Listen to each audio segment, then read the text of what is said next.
It's Christmas. Ho, ho, ho. It is the first annual He Mistook Her for a Swan emergency broadcasting Christmas show, and I'm really hoping it is also the last Christmas show, okay? Not that I don't love you, I do love you. I love you so much. But let's not have this going next Christmas, okay? It's National Sangria Day. And sangria is just kind of an excuse to take some kind of booze, for example, wine, and to pour more booze into it, for example, brandy. Then you throw in, like, orange rinds and other stuff, and you pretend that it's good for you, okay? It's not good for you. It's just booze, okay? But it's good booze. And if you want to call it granola, if you want to call it alcoholic granola, you go right ahead, okay? Because you can do what you want to do. Anyway, the beautiful thing about sangria right now is that it's pretty good if you heat it up. It's kind of like mulled wine, and you can share that with your friends outside while you're socially distancing and visiting in these chilly months, okay? So keep that in mind.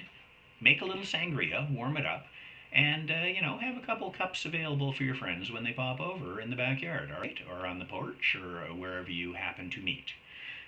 It's the winter solstice. And you know what that means. It's the shortest day of the year coming up on Monday. For those of you who have forgotten how the solar system works, the scary red Santa is the sun. Glam Santa is the Earth. So Glam Santa is at 23 degrees, and he is rotating around the sun once a year, and at the winter solstice, Glam Santa's platform shoes, which is Australia, are getting way more attention from scary red Santa than Santa's head, which is North America. That means it's winter in Canada. Then eventually Glam Santa comes around, and Glam Santa's head is getting lots of sun from scary red Santa, and that's summer in Canada. This concludes our explanation of the solar system. In other astronomical news, it's the Great Conjunction of Jupiter and Saturn. Apparently this hasn't happened in 400 years. It's a big deal in astronomical news and astrological news, okay?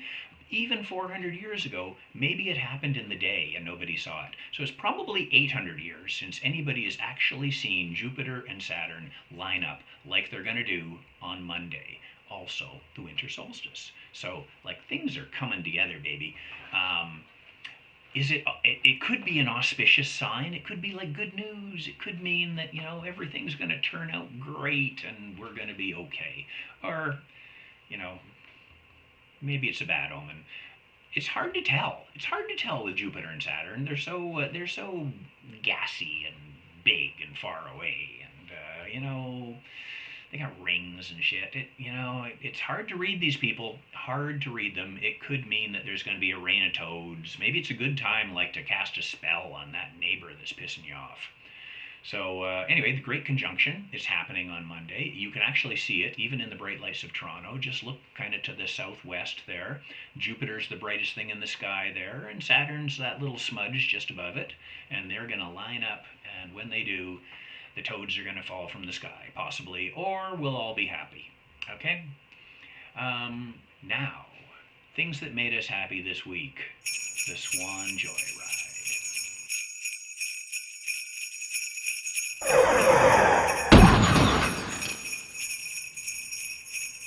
Mullets. Mullets are apparently coming back into style. And what that means is you can just stop making fun of my hairdo from 1987, okay? I had this kind of crazy rock and roll, Elvis Presley, mullety, rockabilly thing with the big waterfall in the front.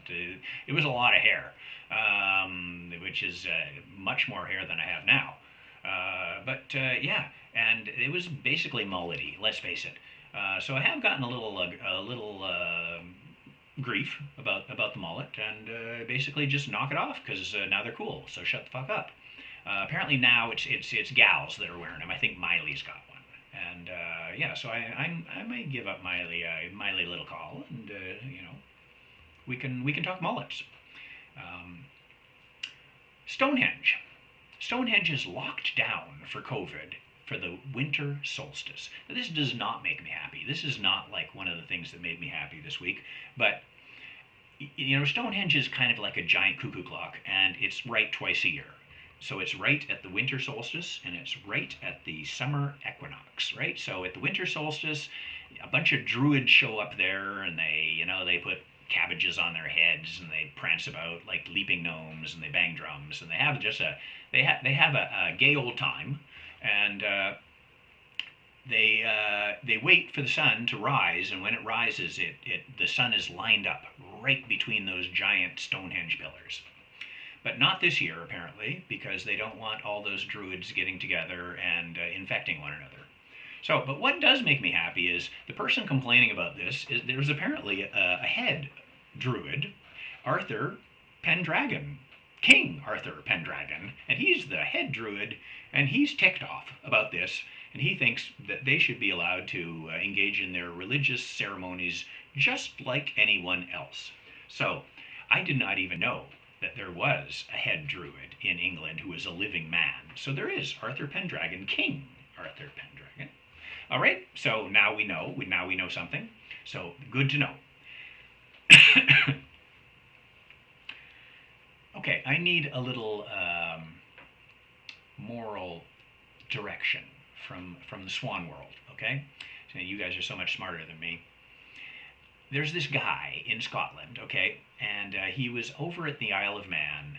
He got a job painting, okay, and Isle of Man is locked down tight for COVID. So nobody can go in or out unless there's an official reason to do it. So this guy had his papers. He went over there for 4 weeks to paint. While he was over there, he fell in love with a fetching lass on the island. So he shipped off back to Scotland, and he wanted to go visit her again, and he tried to fill out all the forms and go through the proper channels, and basically they said, no, sorry, you're just a schmo. You're just a painter schmo, and no, you can't come back. So what he does is he buys himself a jet ski, a Sea-Doo, if you will, which he's never driven before. He has no idea how to run this thing, really. And he decides he's going to make the trip across from the Isle of Whithorn, which is the southernmost part of Scotland, over to the Isle of Man. And it's a journey of 25 miles, 40 kilometers. It's a long way, and it's over the frickin' ocean. This is not like some lake or anything. It's the ocean. So he hops on his jet ski, and he figures it's going to take him like 40 minutes or so to do it. Well, it takes him 4.5 hours. You can imagine there was some sphincter tightening moments there in the middle of the frickin' ocean, and he's wondering, holy shit, what the hell am I doing here? Finally, he does actually make it to the Isle of Man. He ditches the Sea-Doo there. He walks another 15 miles to his girlfriend's house, where I assume he's greeted with open arms. So, this is an intriguing mixture of dumb and dumber and dumbass and endearing. And, of course, the authorities catch up with him there, and they charge him because he's broken all the COVID rules. So, I mean, it's dumb, right? On the other hand, like, you got to admire his tenaciousness, his resourcefulness, his just stick to it, get her done. Those are qualities that, they can be applied to either good deeds or evil deeds. So, you can be tenacious and still be, doing something terrible. But, he did it for love. So, I don't know. I think he's a dumbass, okay? Basically, bottom line, he's kind of a dumbass, but there's something in the back of my head that goes, wow, he's a dumbass, but he's a good one, Anyway, he's spending Christmas in jail, which is, Christmas in Prison is a great song that my friend Sam Farrar and John Bora do. So it's a John Prine song, so Christmas in Prison, there you go.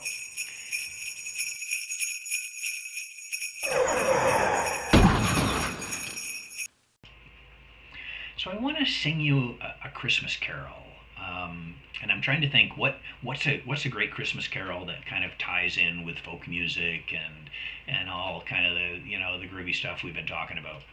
So what I got is there was a poem written by this lady Christina Rossetti in 1872.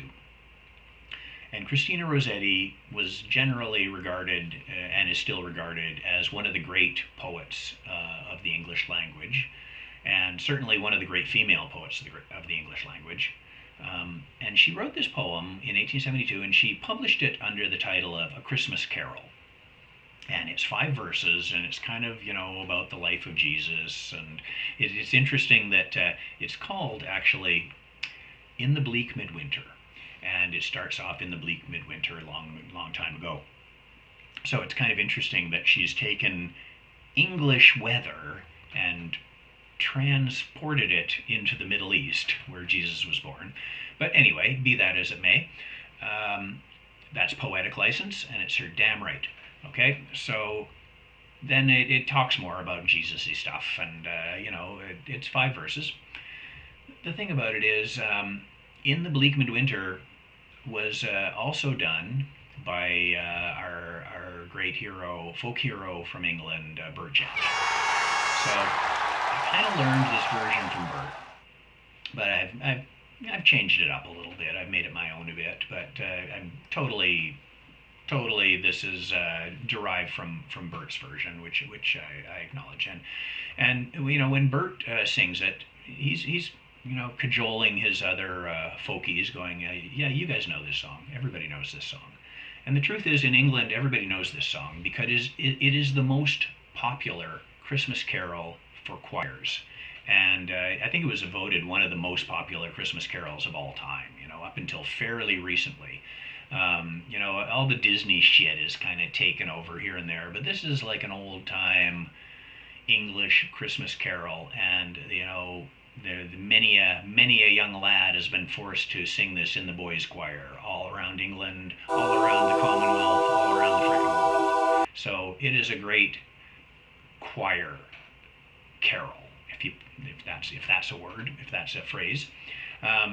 So anyway, Christina Rossetti wrote this great Christmas carol. She wrote a couple others too, and she wrote a bunch of other stuff. Like she's got this great children's tale called Goblin Market, and it's full of dubious goings on. There's a lot of nasty stuff going on in the Goblin Market.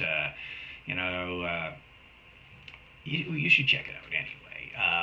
It doesn't exactly seem like it's for children to me, but maybe I missed the boat on that one.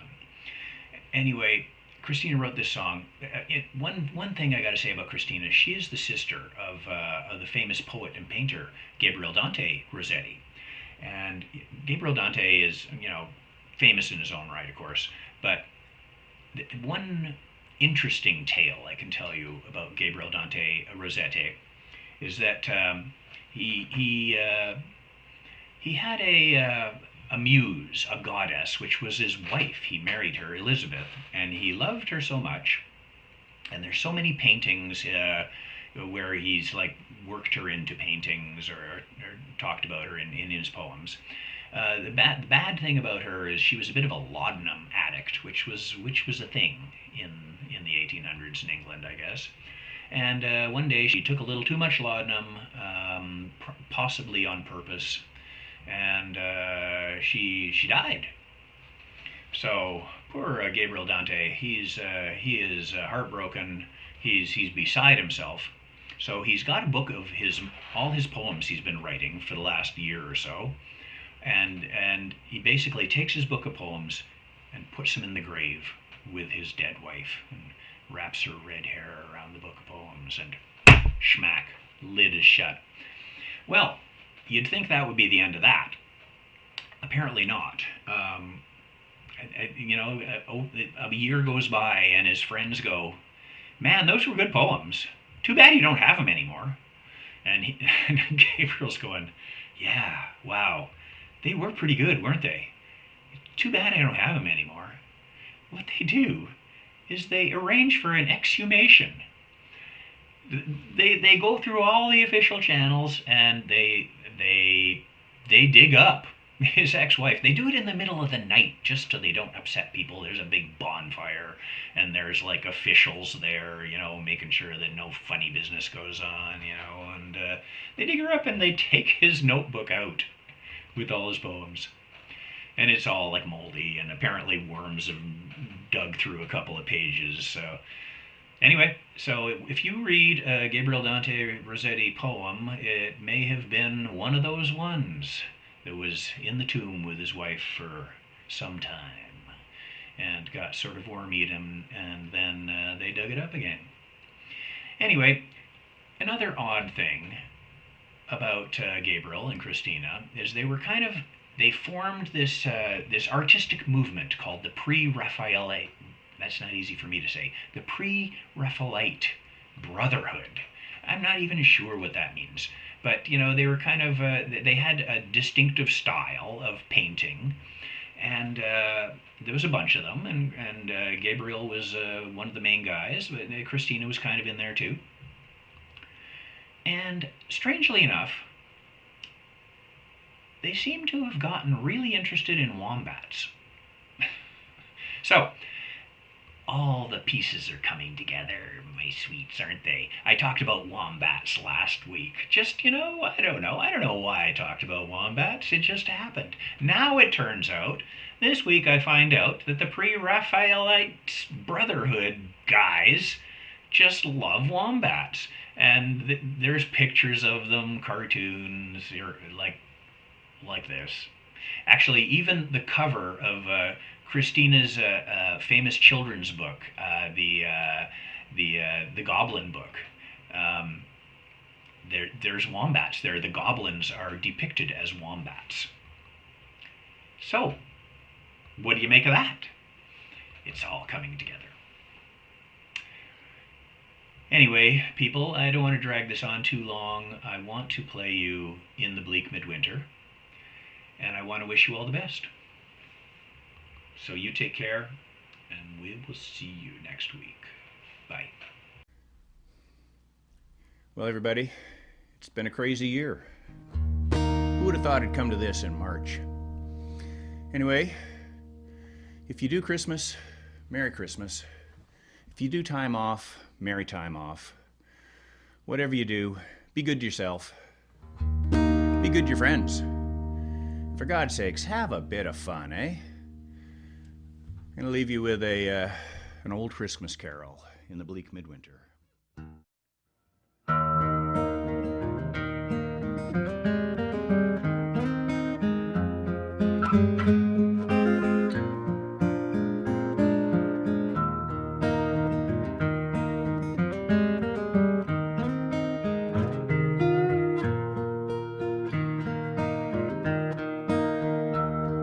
In the bleak midwinter,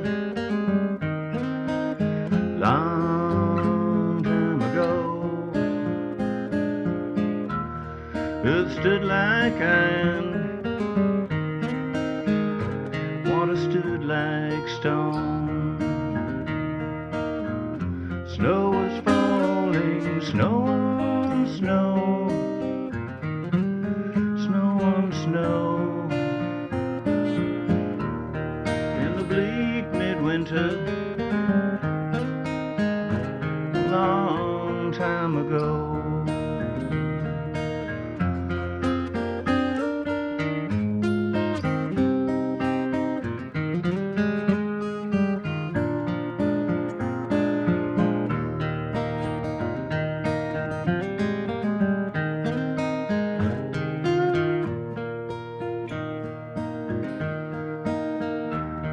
What can I give him,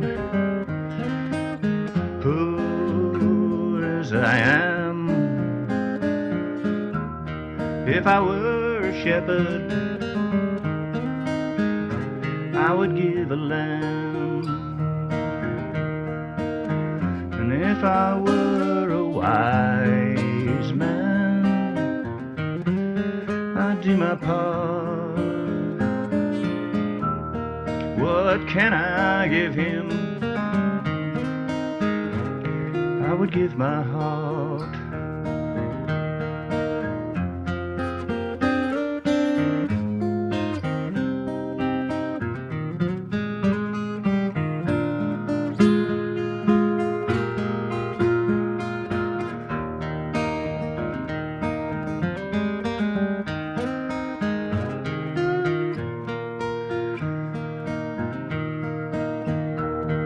In the bleak midwinter, long time ago, earth stood like iron, water stood like stone. Snow was falling, snow on snow, snow on snow.